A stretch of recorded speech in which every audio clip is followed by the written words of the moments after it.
बंधु माने शनिदेवंकर गति निश्चित भावरे धीर किंतु से निश्चित भावरे न्याय मध्य प्रदान करती।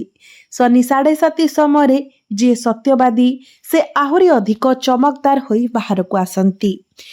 मु आपण को गोटे कथा कहबी, जो व्यक्ति शनि 7:30 को भय करने बंद करे ना शनि ग्रह तांकु तलकू आनिबाकू चेष्टा करबा मध्य बंद करि दियंती। जी बुझे जे कर्म हेउछि मुख्य जिनिस, कर्म हेउछि सर्वोत्तम एवं कर्म आमर भाग्य निर्णय करे, सेही व्यक्ति केबे भी शनि 7:30 को भय करि न थाए। बंधुगण, आज आमे आलोचना करिबु बहु दिन धरी मीन राशि उपरे जो शनि 7:30 लागि रहिछि। वर्तमान एहार द्वितीय पर्याय चलिछि, जहाँ आम चंद्र रे एवं मीन राशि रे अछि। तेबे मीन राशि शनि 7:30 केबे बाहरिबो एवं एही द्वितीय पर्याय कौन करिबो? तो आपणक मनरे जेकोसी द्वंद्व भय किंबा जहाँ भी किछि अछि, मु आपणक मनरु से सबु दूर करिबाको चाहूछि। मु आपणको गोटे कथा निश्चित करिबाको चाहूछि, लोकंक मन भितरे भय रहुछि। कारण जेतेबेले आपण व्यक्तिगत भावरे ग्राहक मानकु भेटुछंती, आपण अनुभव करूछंती जे लोक माने जिनिस गुड़िक विषय किपरि नकारात्मक होई पारंती। हाँ, यह सत्य जे यह सेमानंक सहित घटुछि, किंतु यह कर्मर ग्रह, कर्म सर्वदा फेरी आसीबो। जदि आपणकर जन्म कुंडली रे शनि खराब स्थिति रे अछंती, नीच स्थिति रे अछंती, तेबे आपण यह विषय किछि करि परिबे नाही। आपणको एहार फलाफल भोग करबाको पड़िबो, कारण आपणकर भाग्य रे यह स्थिर होई सारिछि। एवं जदि आपणक सहित भल घटना घटुछि, तेबे आपण ताहा पाइबाको योग्य। जदि आपणकर कुंडली रे शनि उच्च स्थिति रे अछंती, बहुत भल स्थिति रे अछंती, तो शनि 7:30 रे मध्य आपणको अनेक किछि सुजोग मिलिबो। आपणकर जीवन रे अनेक किछि विराट परिवर्तन घटिबो। आपण रंकरु राजा मध्य बनिजिबे। किछि साधारण कथा अछि जे जेतेबेले शनि 7:30 रो द्वितीय पर्याय चली थाए, तेबे कौन हुए, मु आपणको यह विस्तार भावरे बुझाइबी। बंधु माने मु दुईटी कारण कहिबी। जहार जन्म कुंडली रे शनि खराब स्थिति रे रहिछंती, सेमाने निश्चित भावरे शनि 7:30 समय सतर्क रहिबा आवश्यक। एबे आपणक राशि अर्थात मीन राशि को देखंतु। शनि आपणक राशि उपरे दीर्घ 30 वर्ष परे शनि 7:30 करूछंती। प्रत्येक राशि रे शनि 2.5 वर्ष धरी रही थांती। तो आमर जो 12टी राशि अछि, प्रत्येक राशि रे शनि 2.5 वर्ष धरी गोचर करि थांती। तो वर्तमान शनि मीन राशि रे गोचर करूछंती। एहा आपणकर प्रथम भाव अटे। प्रथम भावटी हेउछि आमर स्वभाव, आमर आचरण, आमर निष्पत्ति नेबा, आमर मानसिकता सबकिछि प्रथम भावरु जना पड़ी थाए। एवं जेतेबेले शनि प्रथम भावरे गोचर करिथांती, सेतेबेले कौन होई थाए, आमर अतिरिक्त चिंता, अधिक ओभर थिंकिंग, ए दुईटी कारण अछि। प्रथमतः जहांकर कुंडली खराब, सेमानंकु शनि केउ फल दियंती। प्रथम जेतेबेले शनि सेही स्थान को आसंती, संपर्क विषय आपण अधिक चिंताशील हो जाती। समान जिनिस उपरे बारंबार चिंता करिथांती। नकारात्मक चिंताधारा आपणकर मन को आसे। शोइबा समय आपण अजथा चिंता करंती, जाग्रत हेबा समय मध्य चिंता करंती, खाइबा समय चिंता करंती, पीवा समय चिंता करंती, कारण आपणक मन उपरे शनिकर प्रभाव रही थाए। यह आपणक कुंडली रे एक विष जोग सृष्टि करिथाए, जो कारणरू आपण अतिरिक्त चिंता करिथांती। जदि जने व्यक्ति अधिक चिंता करे, अधिक गवेषणा करे, तेबे से ज्ञानी होइजिबे। कारण शनि 7:30 बाहरी थिबा व्यक्ति अधिक शांत, अधिक बुझामणा एवं अधिक शक्तिशाली होइथांती। तेणु एठारे शनि जने व्यक्ति को शक्तिशाली करिथाए।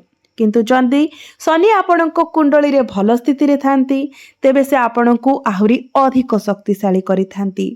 आपणकर ध्यान वृद्धि पाई थाए, अध्ययन उपरे आपणकर ध्यान वृद्धि पाई थाए। आपण स्थिर होई जांती, आपण आपणकर लक्ष्य उपरे ध्यान केंद्रित करिथांती।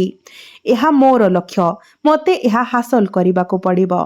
जदि शनि आपणक कुंडली रे भल थांती, तेबे आपणक सहित एई सब घटना घटे। आपणकर कार्य मध्य बहुत शक्तिशाली रही थाए। आपणकर चिंताधारा सकारात्मक होई थाए। ଆପଣଙ୍କର ଆଭା ସକାରାତ୍ମକ ହୋଇଥାଏ। କାରଣ ମୁଁ ବିଶ୍ୱାସ କରେ ଯେ ସବୁ କିଛି ଗୋଟିଏ ପଟରେ ଏବଂ ନିଜର ମନ ଗୋଟିଏ ପଟରେ। ମନ ହିଁ ସବୁକିଛି। ଯେଉଁଦିନ ଆପଣ ଆପଣଙ୍କର ମନକୁ ନିଜର ନିୟନ୍ତ୍ରଣକୁ ଆଣିପାରିବେ, ସମଗ୍ର ବିଶ୍ୱ ଆପଣଙ୍କର ନିୟନ୍ତ୍ରଣକୁ ଆସିଯିବ। କାରଣ ବିଶ୍ୱ ଠିକ୍ ଆପଣଙ୍କ ମନ ପରି। ସେମାନଙ୍କୁ କିଛି ଭିନ୍ନ ଭାବରେ ଭାବନ୍ତୁ ନାହିଁ। ଯଦି ସେମାନଙ୍କର ଶକ୍ତି ଆପଣ ଭାବନ୍ତି ଯେ କେହି ଆପଣଙ୍କ ସହିତ କିଛି କରିଛି, ଯେ ସେମାନଙ୍କର ଶକ୍ତି ଆପଣଙ୍କ ଉପରେ ପ୍ରାଧାନ୍ୟ ବିସ୍ତାର କରୁଛି, ତେବେ ଆପଣ ଏହା ଭାବୁଛନ୍ତି ଯେ ଆପଣ ଏହାକୁ ଆପଣଙ୍କ ମନରେ ଧରି ରଖିଛନ୍ତି। ଯେଉଁଦିନ ଆପଣ ନିଜ ଉପରେ ଆତ୍ମବିଶ୍ୱାସ କରିବେ, ଆପଣଙ୍କର ମନରେ ବିଶ୍ୱାସ ରହିବ, ସେହିଦିନ ସମସ୍ତଙ୍କର ଶକ୍ତି ଆପଣଙ୍କ ଶକ୍ତି ଠାରୁ କମ୍ ହେବ। ସତର୍କ ରୁହନ୍ତୁ। ତେବେ ଶନି ଏବେ କ'ଣ କରିବାକୁ ଯାଉଛନ୍ତି? ଏହା ଆପଣଙ୍କୁ ଛୋଟ ଛୋଟ ଯାତ୍ରା କରାଇବେ। ବର୍ତ୍ତମାନ ଏହା ଆପଣଙ୍କ ରାଶିରେ ଅଛନ୍ତି ଏବଂ ଜୁନ୍ 2027 ପର୍ଯ୍ୟନ୍ତ ରହିବେ। ତାପରେ ଶନି 7.5ର ତୃତୀୟ ପର୍ଯ୍ୟାୟ ଆରମ୍ଭ ହେବ। ଏହା ପୂର୍ବରୁ ଛୋଟ ଛୋଟ ଯାତ୍ରା ହେବ। ଛୋଟ ଛୋଟ ଜିନିଷ ଉପରେ ମଧ୍ୟ ଖର୍ଚ୍ଚ ହେବ। ମୁଁ ଦେଖିପାରୁଛି ଯେ ଏଠାରେ ଅନଲାଇନ୍ ଖର୍ଚ୍ଚ ବୃଦ୍ଧି ପାଇବ ଏବଂ ଆପଣଙ୍କର ଯାତ୍ରାରେ ମଧ୍ୟ ଖର୍ଚ୍ଚ ବୃଦ୍ଧି ପାଇବ। ଆପଣଙ୍କର ପରିବାରରେ ପାର୍ଟି ଫଙ୍କସନ୍ ଏହିସବୁ ହୋଇପାରେ, ସେସବୁରେ ଖର୍ଚ୍ଚ ବୃଦ୍ଧି ପାଇବ। ଏହା ସହିତ ଶନିଙ୍କର ଦୃଷ୍ଟି ଆପଣଙ୍କର ସପ୍ତମ ଭାବ ଉପରକୁ ରହୁଛି। ସପ୍ତମ ଭାବଟି ହୋଇଥାଏ ଆମର ବୈବାହିକ ଜୀବନର ଭାବ, ଆମର ଜୀବନ ସାଥୀଙ୍କର ଭାବ। ତ ଶନିଙ୍କର ସପ୍ତମ ଦୃଷ୍ଟି ସପ୍ତମ ଭାବ ଉପରେ ରହୁଛି। ସପ୍ତମ ଭାବଟି ଯେହେତୁ ବୈବାହିକ ଜୀବନକୁ ପ୍ରତିନିଧିତ୍ୱ କରେ, ତେଣୁ ହଠାତ୍ କରି ଆପଣଙ୍କର ମଧ୍ୟରେ କିଛି ଝଗଡ଼ା ହୋଇପାରେ, କିଛି ଯୁକ୍ତି ତର୍କ ହୋଇପାରେ। ସବୁ କିଛି ଠିକ୍ ଚାଲିଥିବ ଏବଂ ହଠାତ୍ କରି କିଛି ମିସ୍ଅଣ୍ଡରଷ୍ଟାଣ୍ଡିଂ ହୋଇପାରେ। କେତେକ ସମୟରେ କୌଣସି କାରଣ ପାଇଁ ଆପଣଙ୍କର ଜୀବନ ସାଥୀଙ୍କର ମନୋଭାବ ପରିବର୍ତ୍ତନ ହୋଇପାରେ। ତେଣୁ ଆପଣଙ୍କୁ ଆପଣଙ୍କର ବୈବାହିକ ଜୀବନ ପ୍ରତି ବିଶେଷ ସତର୍କ ରହିବାକୁ ପଡ଼ିବ। କିନ୍ତୁ ହଁ, ଯେଉଁମାନେ ବିବାହିତ ନୁହନ୍ତି ତ ସେମାନେ କେଉଁ ଅସୁବିଧାରେ ପଡ଼ିବେ? ମୁଁ ଆପଣଙ୍କୁ କହିବି ଯେ ସପ୍ତମ ଭାବରେ ଶନିଙ୍କର ଦୃଷ୍ଟି ସମୟକୁ ନିର୍ଣ୍ଣୟ କରେ। ବୃହସ୍ପତି ମଧ୍ୟ ଏଠାରେ ଉଚ୍ଚସ୍ଥ ହେବାକୁ ଯାଉଛନ୍ତି। ଯେତେବେଳେ ଗୁରୁଙ୍କର ଦୃଷ୍ଟି ଆପଣଙ୍କର ଭାଗ୍ୟ ଭାବ, ଆପଣଙ୍କର ଏକାଦଶ ଭାବ ଏବଂ ପ୍ରଥମ ଭାବ ଉପରେ ରହିବ, ତ ଆପଣଙ୍କର ଏକ ନୂତନ ସମ୍ପର୍କ ଗଢ଼ି ଉଠିବ। ଯେତେବେଳେ ଶନି ଆପଣଙ୍କର ସପ୍ତମ ଭାବକୁ ଦେଖୁଛନ୍ତି, ତ ସେ ଏଠାରେ ସମୟ ନିର୍ଣ୍ଣୟ କରୁଛନ୍ତି, ଅର୍ଥାତ୍ ଆପଣଙ୍କର ବିବାହ ହେବାର ସମ୍ଭାବନା ରହୁଛି। ଜୁନ୍ 2027 ପୂର୍ବରୁ ଆପଣଙ୍କର ବିବାହ ଯୋଗ ଖୋଲିଯାଉଛି।